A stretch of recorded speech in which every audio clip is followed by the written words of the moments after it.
அதுதான் ஒரு சஹாபி நோன்பு பிடிச்சாங்க, ஒவ்வொரு நாளும் நோன்பு, வருஷத்துல 365 நாளும் நோன்பு. இந்த நேரம் நபி ஸல்லல்லாஹு அலைஹி வஸல்லம் கூப்பிட்டு என்ன தெரியுமா சொன்னாங்க? தொடர்ச்சியாக ஒவ்வொரு நாளும் நோன்பு பிடிக்க தேவையில்லை சொன்னாங்க, மாசத்துல 3 நோன்பு பிடிக்க போதும். கேட்டாங்க, ஏன் யா ரசூலல்லாஹ், என் உடம்புல சக்தி இது. சொன்னாங்க, நீங்க வருஷம் ஃபுல்லா நோன்பு பிடிக்கணும் யோசிக்கிறீங்க, ஆனா நீங்க ஒரு நோன்பு பிடிச்சா அல்லாஹ் 10 நோன்புடைய நன்மை எழுதுறான். 3 நோன்பு பிடிச்சா 30 நோன்பு, ஒரு மாசம் நோன்பு பிடிச்ச நன்மை எழுதிடுறானா இல்லையா? அவ ஆயுள் முழுக்க நோன்பு பிடிச்ச நன்மை கிடைச்சிருமா இல்லையா? நபி ஸல்லல்லாஹு அலைஹி வஸல்லம் அவங்க சஹாபாக்களுக்கு விளங்கப்படுத்தினாங்க, இந்த உம்மத்துக்கு கொடுத்திருக்கக்கூடிய மிக முக்கியமான ஒரு விசேஷ தன்மை தான் சின்ன அமலுக்கு அல்லாஹ் பெரிய கூலியை வச்சுக்கிறான். இந்த உம்மத்துல வாழக்கூடிய மனிதர்கள் அதை விளங்கி கொள்றாங்க. சின்ன அமலுக்கு அல்லாஹ் பெரிய பெரிய கூலிகளை கொடுக்கிறான். கண்ணியமிக்க அல்லாஹ்வின் நல்லடியார்களே, அருமையானவர்களே, நாங்க எல்லாம் எப்படி யோசிக்கிறேன் தெரியுமா? பெரிய பெரிய அமல்களை வாழ்க்கையில செய்யணும். அந்த அமல்களை எப்படி செய்யறாங்க தெரியுமா? விட்டு விட்டு செய்யறாங்க. பெரிய அமல்கள் செய்யறாங்க, விட்டு விட்டு செய்யறாங்க. உதாரணமாக ஹஜ்ஜுக்கு போக வானம் என்று சொல்லல, ஹஜ்ஜுக்கு போறாங்க, அடுத்த வருஷமும் போகலும், ஆனா அடுத்த வருஷம் போகாம அதுக்கு அடுத்த வருஷம் விட்டு விட்டு விட்டு செய்யறாங்க. சில மனிதர்கள் பெரிய அமல்களை கடன்பட்டு செய்யறாங்க, சிரமப்பட்டு செய்யறாங்க, கஷ்டப்பட்டு செய்யறாங்க, டைம் கிடைச்சா பாப்பம் என்று பெரிய அமல்களை செய்யறாங்க.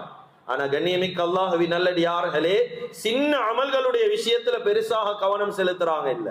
நபி ஸல்லல்லாஹு அலைஹி வஸல்லம் அவங்க சொன்னாங்க, அல்லாஹ்வுக்கு விருப்பமான அமல் என்ன தெரியுமா? பெரிய பெரிய அமல்களை விட்டு விட்டு செய்யறதோ, டைம் கிடைச்சா செய்யறதோ, கடன்பட்டு செய்யறதோ, அப்படி இல்ல சிரமப்பட்டு செய்யறதோ அல்ல. அல்லாஹ்வுக்கு விருப்பமான அமல் என்ன தெரியுமா? சின்ன அமல வாழ்க்கையில செய்தாலும் தொடர்ச்சியாக செய்யறத அல்லாஹ் விரும்புறான். வாழ்க்கையில ஒரு நாளைக்கு ஒரு பக்கம் தான் குர்ஆன் எனக்கு ஓத முடியும். இந்த ஒரு பக்கத்தை ஒவ்வொரு நாளும் ஓதுறது அல்லாஹ்க்கு விருப்பம். ஒரு நாளைக்கு 50 ரூபா தான் எனக்கு சதக்கா கொடுக்கலும். இந்த 50 ரூபா ஒவ்வொரு நாளும் கொடுக்கிறது அல்லாஹ் விரும்புறான்.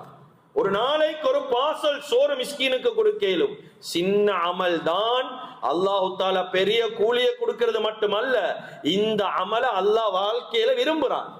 விட்டு விட்டு செய்யறதை விட வாழ்க்கையில சின்ன அமல செஞ்சாலும் தொடர்ச்சியாக செய்யக்கூடிய அமலாளிகள் அல்லாஹ் விரும்புறான்.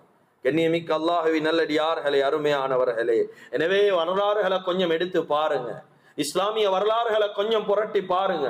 பிலால் இப்னு ரபாஹ் ரலியல்லாஹு அன்ஹு அவங்க சொர்க்கவாதியாக அறிவிக்கப்பட்டாங்களே, என்ன அமல கொண்டு? வாழ்க்கையில என்ன அமல கொண்டு அறிவிக்கப்பட்டாங்க? பல அமல்கள் வாழ்க்கையில இருந்தாலும் ஒரு அமல சுட்டி காட்டி இஸ்லாம் பேசுதா இல்லையா? பிலால் இப்னு ரபாஹ் ரலியல்லாஹு சொன்னாங்க, யா ரசூலல்லாஹ், நீங்க என்னைய சொர்க்கத்துல கண்டதாக சொல்றீங்க, என் காலடி சத்தத்தை சொர்க்கத்துல கேட்டதாக சொல்றீங்க. கண்ணியமிக்க அல்லாஹ்வின் நல்லடியார்களே, சொன்னாங்க, என் வாழ்க்கையில என்ன அமல் தெரியுமா? விசேஷமான அமல். எப்பெல்லாம் வுது முறியுமோ, நான் வுதுவோட தான் நீப்பன் முழு நாளும், எப்ப வுது முறியுமோ உடனடியாக வுது எடுத்துக் கொள்ளுவேன். சுப்ஹானல்லாஹ். இது வாழ்க்கையில பெரிய அமல் உண்டா? கஷ்டப்படணுமா? இந்த அமலை பெருசாக கஷ்டப்பட வேண்டிய தேவையில்லை, நேரம் செலவழிக்க வேண்டிய தேவையில்லை. ஹாரிஸ் இப்னு நுஅமான் ரலியல்லாஹு அன்ஹு அவங்க போய்த்து கேட்டாங்க, நபி ஸல்லல்லாஹு அலைஹி வஸல்லம் அவங்க கேட்டாங்க, ஹாரிஸ், நீங்க குர்ஆன் ஓதுற சத்தம் கேட்டுச்சே சொர்க்கத்துல, எப்படி நீங்க குர்ஆன் ஓதுற சத்தம் சொர்க்கத்துல கேட்டுச்சே ஹாரிஸ்? இவங்க சொல்லல, யா ரசூலல்லாஹ், ஒவ்வொரு நாளும் விடிய விடிய தஹஜ்ஜுத், யா ரசூலல்லாஹ், தூக்கமே ஒன்றும் சொல்லல. சொன்னாங்க, ஒவ்வொரு நாளும் என்னுடைய தாயுடைய ஹிதுமத்தை செய்யறது நான் தான், யா ரசூலல்லாஹ், என் தாயுடைய ஹிதுமத்துடைய பொறுப்பை நான் எடுத்துக்கிறேன். அவங்களுக்கு கை கால் வருத்தம் என்றா கை காலை நெசுக்கி விடுறது நான் தான், யா ரசூலல்லாஹ். அவங்களோட தலைக்கு ஒயில் இல்லாட்டி கொஞ்சம் ஒயில் போட்டு விடுறது நான் தான், யா ரசூலல்லாஹ்.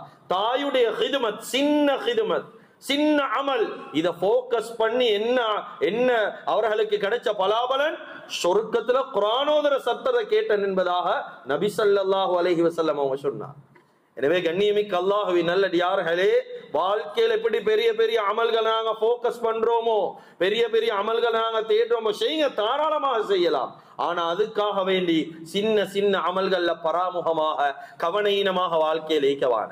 கண்ணியத்துக்குரிய அல்லாஹ்வின் நல்லடியார்களே, அருமையானவர்களே, நாங்க செய்யக்கூடிய அமல்கள்ல நான் ஆரம்பத்துல சொன்னதை போல நபி ஸல்லல்லாஹு அலைஹி வஸல்லம் அவர்கள் சொன்னாங்க, தொடர்ச்சியாக செய்யக்கூடிய அமலை தான் அல்லாஹ் விரும்புறான், சின்ன அமல்.